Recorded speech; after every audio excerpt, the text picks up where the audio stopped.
Good morning from Skull Valley, fourth graders. I'm here to give you a lesson on the invisible impact European explorers had on Native Americans and how it relates to what is going on now. Now, we know that the first European explorers came to the New World, or North America as we know it now, first in the 1500s. And they called it the New World because there were animals and plants that they had never seen before, and there were people who spoke languages they'd never heard and had ways of life and cultures they had never seen or experienced. And even though they called it the New World and it was new to them, it had really been going on for thousands of years.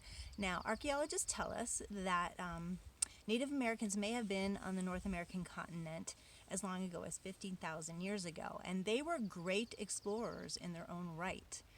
They came here not all at once like the European explorers did, but they came here over many, many years, and they came over icy land masses, and they brought boats along the jagged coastlines, and these earliest American explorers were the ones that populated the North American continent. Over the thousands of years that they were here, they learned to adapt and live in this wide variety and diverse environment that we know as of North America. They were intelligent, creative, and resourceful, and they found ways to live in arid deserts and in the deep woods and in rainforests and over grasslands and on the prairie and even way up high in the mountains. And their communities and their tribes were hunters, they were gatherers, they were farmers. They traded amongst themselves over a very large area, and they had religions that connected them to each other and to the earth. And we know that their elders were very important to them. They guided them through their daily life and helped them get through troubling times. And these were the people that the European explorers encountered when they first came and sailed their ships to the New World. Now, these explorers were English, French, and Spanish, and they brought tremendous changes to the people that were here in North America, just one of which were the new diseases, which Native Americans had no immunity to. Now, the Europeans had already begun to develop immunity to these diseases, but the Native Americans had never been exposed to smallpox or influenza or measles or chickenpox, and it proved deadly to a lot of the communities.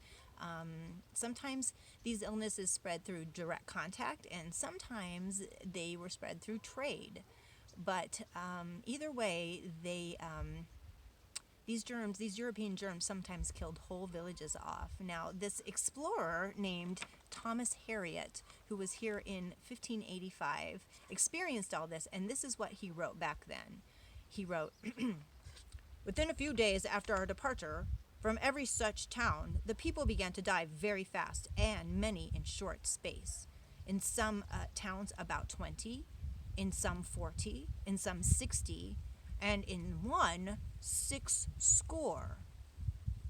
which in truth was very many in respect of their numbers. The disease was also so strange that they neither knew what it was nor how to cure it." Now, the truth of the matter is that the colonists nor the Native Americans had enough scientific knowledge of infectious diseases to combat the unexpected effect that happened when these Europeans came to the New World. The impact of the disease on the Native American population became an important part of the European exploration and our history of it, because experts believe that as many as 90% of the original American population may have died from illnesses introduced to North America by the Europeans, which means that as few as 1 in 10 Native Americans survived contact with the European explorers. But their descendants are the over 5 million Native Americans who live in the United States today. Now, you may be saying to me, like, what the what, Miss Denise? Are you trying to scare us? Why are you telling all these facts about diseases when we're experiencing a pandemic right now? And the answer is no, I'm not trying to scare you. I mean, these are facts we would have learned in our expedition, even if COVID-19 had never existed. And I'm here to tell you that scientists and doctors know a lot more about infectious diseases now than they did back then. They would never let what happened to the Native Americans ever happen again.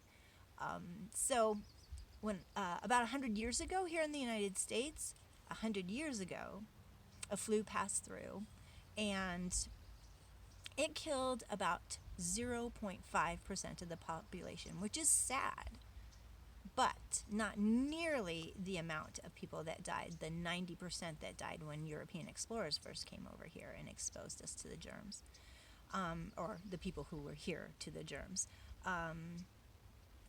Since then, over the last 100 years, scientists have developed many vaccines, and we use a lot of these vaccines as immunizations. Every year, immunizations save from 2 to 3 million Americans from getting sick. And I can tell you that when I was 5, a flu came through, and it killed, I think, 0.05% of the population. So that was 100 times less lethal than the flu that had come through just 100 years ago. So what I'm trying to tell you is we are going to science the heck out of this thing, and we are going to get it gone. But in the meantime, y'all are doing your part by staying home. And I commend you. Okay, there's one more thing. Now, even though this expedition is a lesson is about the colonization of North America and how it affected the Native Americans, I cannot help but share with you a fact I learned while I was doing my research. Okay. After the flu in 1918, that's the one roughly 100 years ago, Alexander Fleming thought that the flu was caused by bacteria. So he was in his lab researching bacteria, and we all know now that the flu is caused by a virus, not bacteria. So he was wrong. But his scientific research and his messy lab led him to discover the antibiotic properties of Penicillium notatum, otherwise known as mold. And through this discovery, he discovered penicillin, or developed penicillin. And penicillin revolutionized modern medicine. So, talk about learning from your mistakes. Hi. All right. This is the end of our lesson for Miss Barbara's 4th grade expedition. But I did promise you a few guest appearances, so hold on. All right, this is Louie. Say hi, Louie. All right, let me see if I can find the others. Pearl. Say hi, Pearl. Pearl. She's a pretty girl. And last but not least, Mugsy. Hi, Mugs. All right, there you have it.